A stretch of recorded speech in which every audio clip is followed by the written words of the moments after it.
I've done this show now for 677 days in a row. This is 677 consecutive days without missing a day doing this podcast. I've made videos for TikTok and Instagram Reels and YouTube Shorts. Same video comes out everywhere. I've done that for 925 days in a row without missing a day. Haven't missed a single day since I started making short form mobile videos on November 1st, 2022.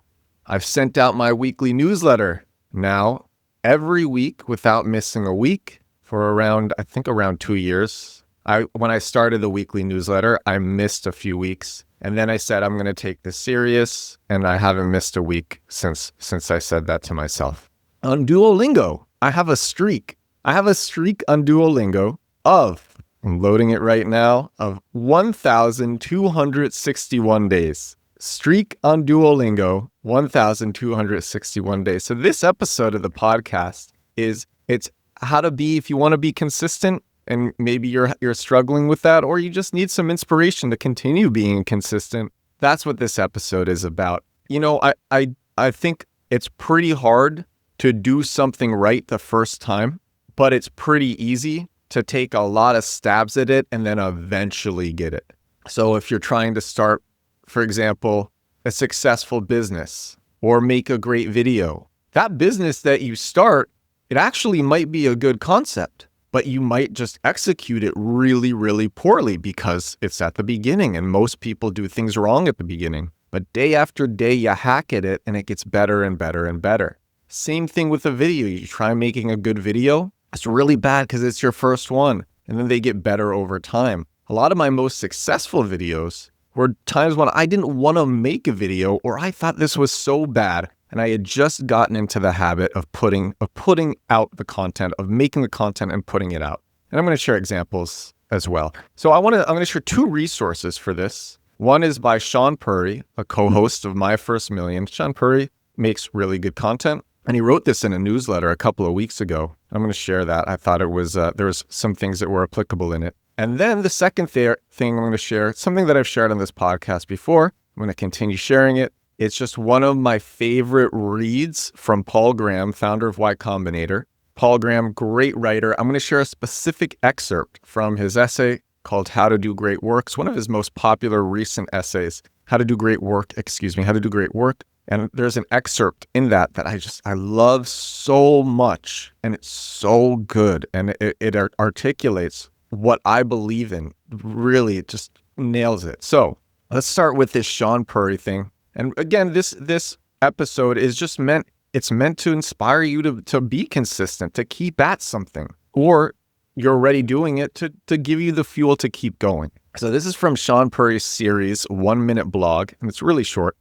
It took Shaan 57 seconds to read this. I didn't time myself. I think I'm a slow reader though, so it's probably like a minute and a half. And this is what it is. It's called The Taste Gap.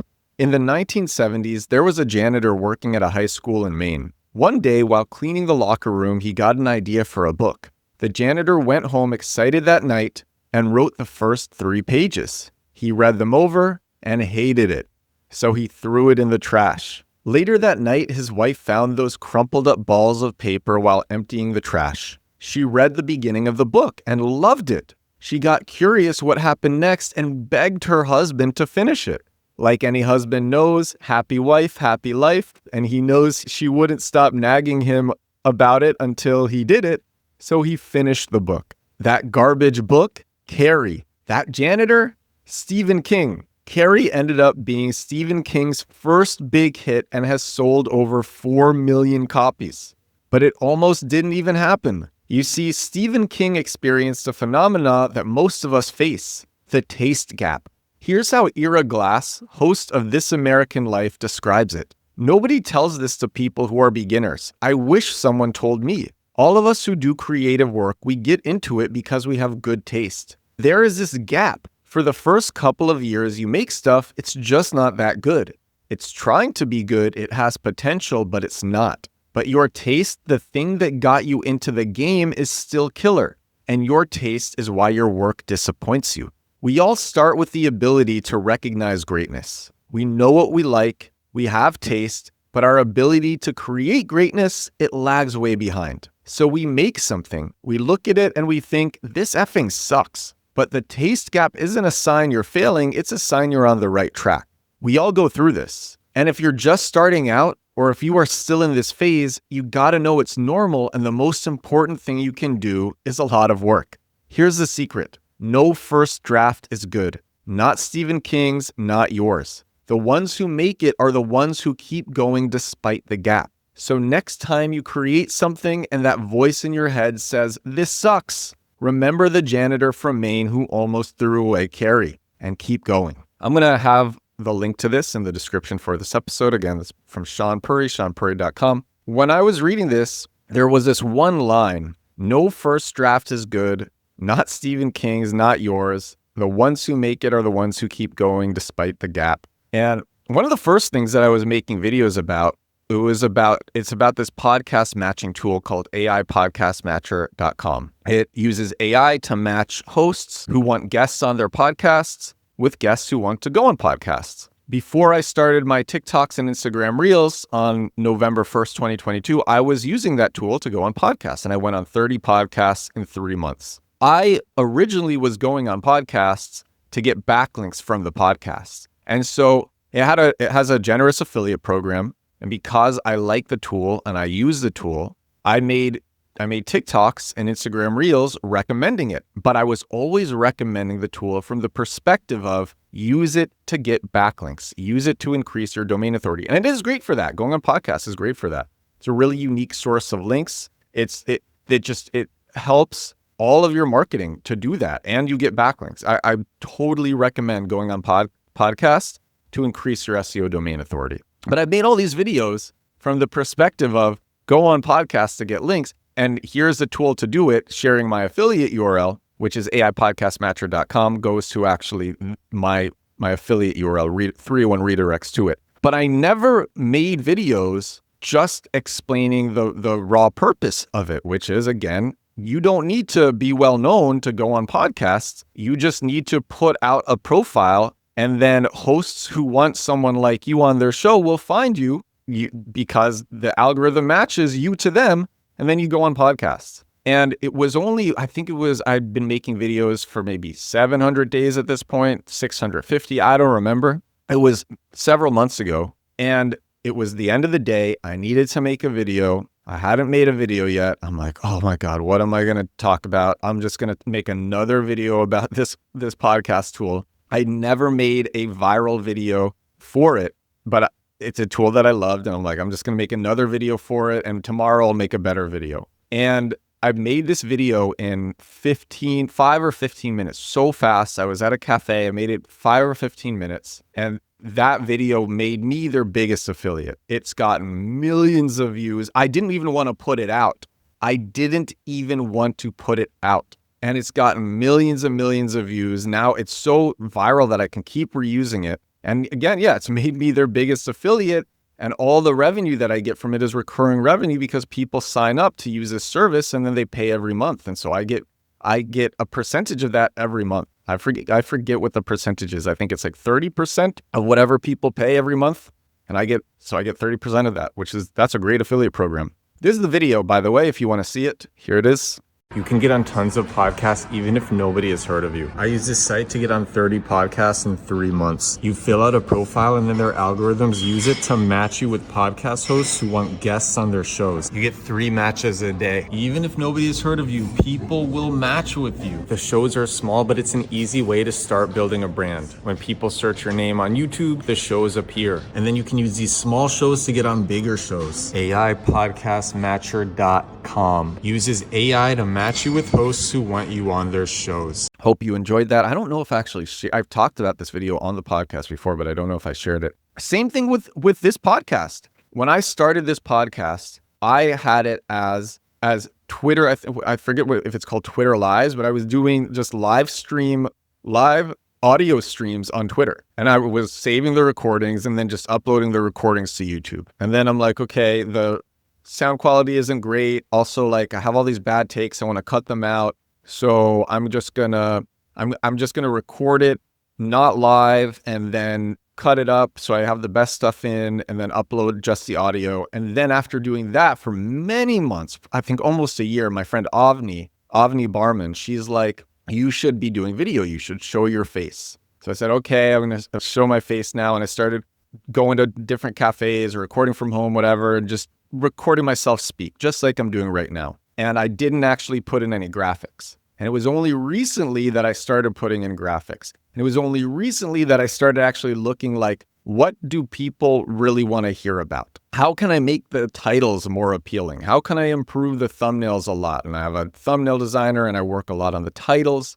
And it's all just this iterative process of getting better. How do I get better guests? I got these great guests, and then I told Rand Fishkin, I have these great guests who come on my show. Would you like to come on? I'm like, I also have I'll clip this up and I'll send it out to my audience on TikTok and Instagram. Would you like to come on? And somehow I got Rand Fishkin, one of my digital marketing idols, to come on the show last week. I can't even believe that I did that. Now that Rand has come on, I'll be able to get lots of other big guests because I'm like, well, Rand Fishkin has come on. So it gives me credibility. It legitimizes my show. And it was just step by step by step, small chunk, small chunk, small chunk. And it's crazy how it's built up. And again, just haven't missed a day. I have no idea where the podcast will be a year from now, 2 years from now, what will happen. It's so crazy to see. But I do know that there is a crazy cumulative effect of work that people underestimate. And that's actually what I want to talk about next. And that's this excerpt from How to Do Great Work by Paul Graham. It'll be linked to in the description for this episode. Very short excerpt, shorter than what I just read to you from Shaan Puri. One of my favorite things ever. And if you've never heard this, you're in for a treat. It's so good. So it's part of this larger essay, but this is what it is. Great work usually entails spending what would seem to most people an unreasonable amount of time on a problem. You can't think of this time as a cost, or it will seem too high. You have to find the work sufficiently engaging as it's happening. There may be some jobs where you have to work diligently for years at things you hate before you get to the good part. But this is not how great work happens. Great work happens by focusing consistently on something you're genuinely interested in. When you pause to take stock, you're surprised how far you've come. The reason we're surprised is that we underestimate the cumulative effect of work. Writing a page a day doesn't sound like much, but if you do it every day, you'll write a book a year. That's the key, consistency. People who do great things don't get a lot done every day. They get something done rather than nothing. If you do work that compounds, you'll get exponential growth. Most people who do this do it unconsciously, but it's worth stopping to think about. Learning, for example, is an instance of this phenomenon. The more you learn about something, the easier it is to learn more. Growing an audience is another. The more fans you have, the more new fans they will bring you. The trouble with this exponential growth is that the curve feels flat in the beginning. It isn't. It's still a wonderful exponential curve. But we can't grasp that intuitively, so we underrate exponential growth in its early stages. Something that grows exponentially can become so valuable that it's worth making an extraordinary effort to get it started. But since we underrate exponential growth early on, this too is mostly done unconsciously. People push through the initial unrewarding phase of learning something new because they know from experience that learning new things always takes an initial push, or they grow their audience one fan at a time because they have nothing better to do. If people consciously realized they could invest in exponential growth, many more would do it. It was I think January of 2023 when I realized I could invest in exponential growth, growing on social media. I didn't really think about that with the podcast because there was no podcast at the time. I actually thought I needed a pre-existing audience to do a podcast. That was wrong. I literally could have brute forced growing a podcast. I didn't realize that at the time. But I said, I think I can invest in exponential growth with social media and just keep doing it every day and it will build and compound. That's what's happened. I was recognized on the street walking around Europe yesterday. That's crazy. So people really underestimate what happens when you invest in building something every day. I look back upon different SEO funnels that I've made and how in the moment, it felt kind of like I was hacking away making these pages. And now these pages, years later, they still rank number one. Every day, they're bringing more customers who build on each other. I spent just days in the weeds making a funnel. And I created this crazy funnel multiple times that bring all these users, that bring all these customers. And the funnels were different components built on top of each other because I invested in building it every day. Anyway, this last resource especially, it's one of my favorite things, but these two resources thought were so great. I wanted to share them with you. If you're thinking about being consistent with something, I hope this helps you. And if you're already consistent with something, I hope, again, this gives you that spark, this gives you the fuel to keep going. And that is all for 677 days in a row doing this podcast, 677 of this show. Thank you so much for watching. I'm actually checking to make sure this is 677, not 670. Yeah, 677. I'm always losing count because I've done so many of these. Thank you so much for watching. Thank you so much for listening. I will talk to you again tomorrow. Bye now.